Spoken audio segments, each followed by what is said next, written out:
Once upon a time there was an old miller who had 3 sons, but was very poor. When the miller died, all he had to leave to his sons were his mill, his donkey, and his cat, named Puss. The eldest son had the mill, which he was happy enough because it would provide him with a living. The second son got the donkey, which would carry the sacks of corn, and the youngest son got the little cat. "What's the use of a cat?" he grumbled. "My brothers can work together and make a living, but there is nothing I can do with a cat. I too shall starve soon." The cat heard all of this and said, "Do not worry, my master. Just give me a sack and a pair of fine leather boots so that I may keep my paws clean, and you will find that you haven't done so badly after all." The poor man doubted that this would do him much good, but he knew that Puss was a clever cat, and he had no better idea of his own, so he gave the cat what he had asked for. The cat, who had now become Puss in Boots, had a plan. He picked up the sack and half filled with bran. He strode to the nearby rabbit warren. At the entrance to the warren, Puss put one sack on the ground and lay down as if dead.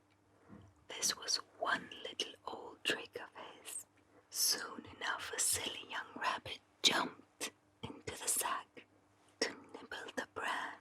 Puss promptly pulled the drawstrings tight, and the rabbit was caught. Wearing a new hat to make himself look even smarter, Puss in Boots took his cat straight to the king.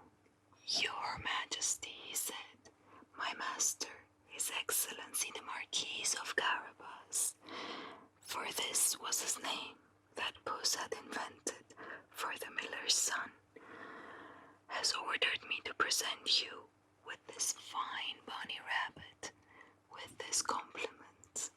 The king thanked Puss and remarked how pleased he was with the unexpected gift. The next week, Puss climbed a devocat, and with his sack at the ready, he waited. Soon enough, a pair of pretty turtle doves flew into it, and hey presto, they were caught. Puss went again to the king and presented him with the doves, as he had done with the rabbit. The king accepted them with pleasure and gave them to his beautiful princess daughter as a gift from the noble Marquis of Carabas. She, in her turn, was delighted about it.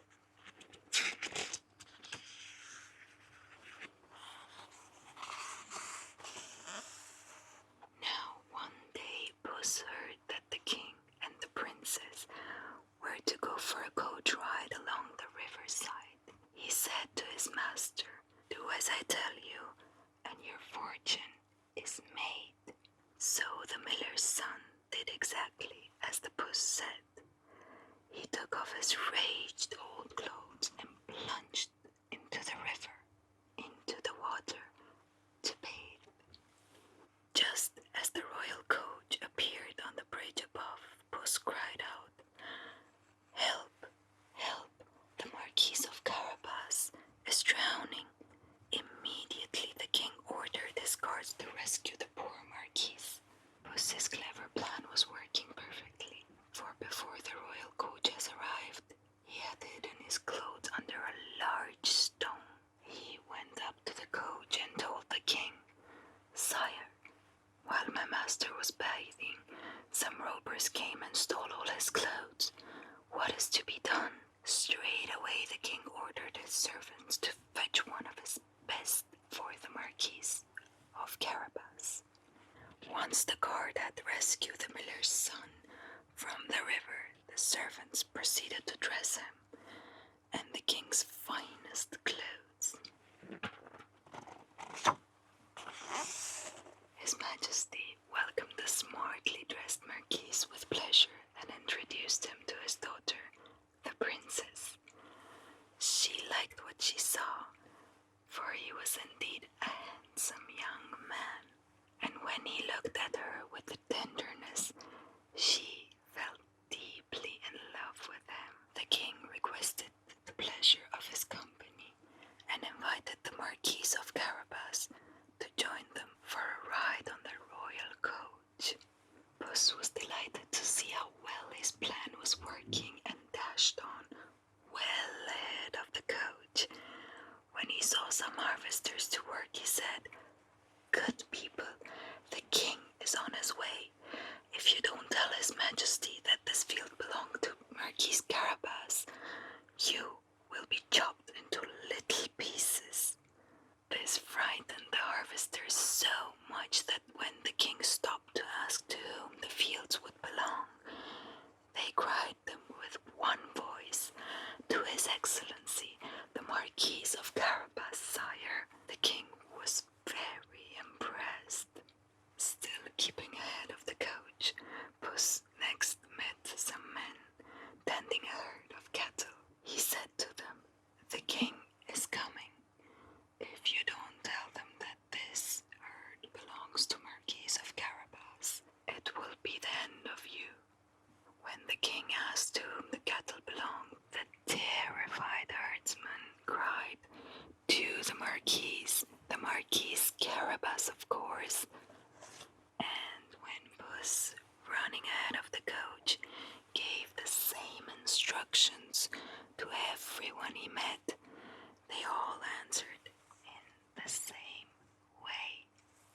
The king was so astonished at the vast estates owned by the Marquis of Carabas, and so was actually the Marquis. At last, the Puss in Boots came to a splendid castle, which he knew belonged to the richest ogre for the miles around. In fact, it was the same ogre who owned all of the land, and the king had been told belongs to Marquis of Carabas.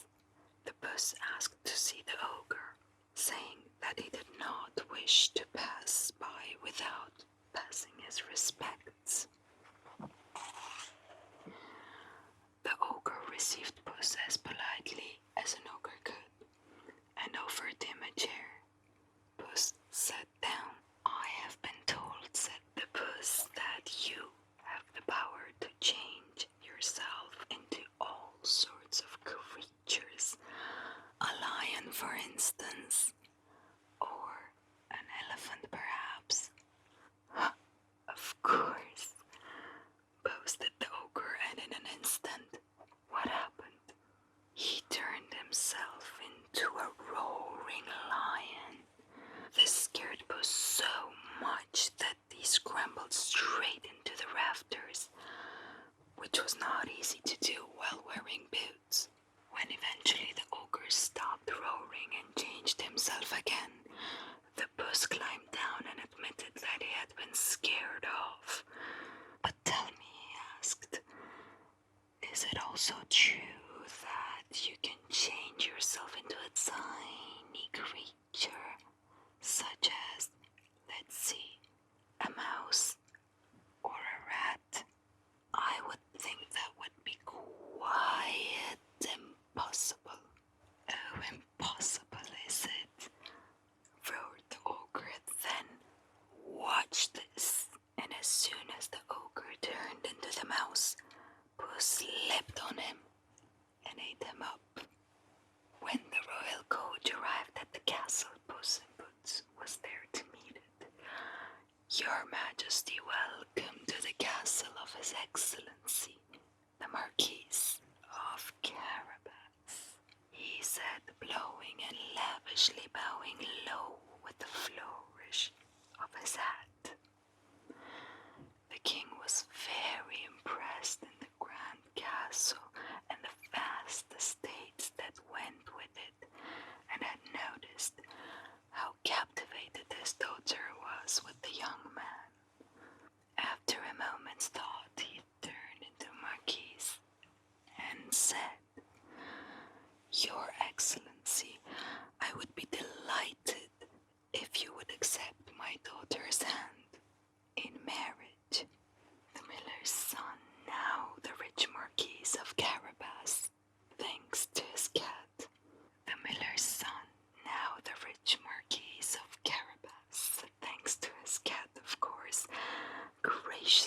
accepted the king's offer, and he and the princess were duly married that very day.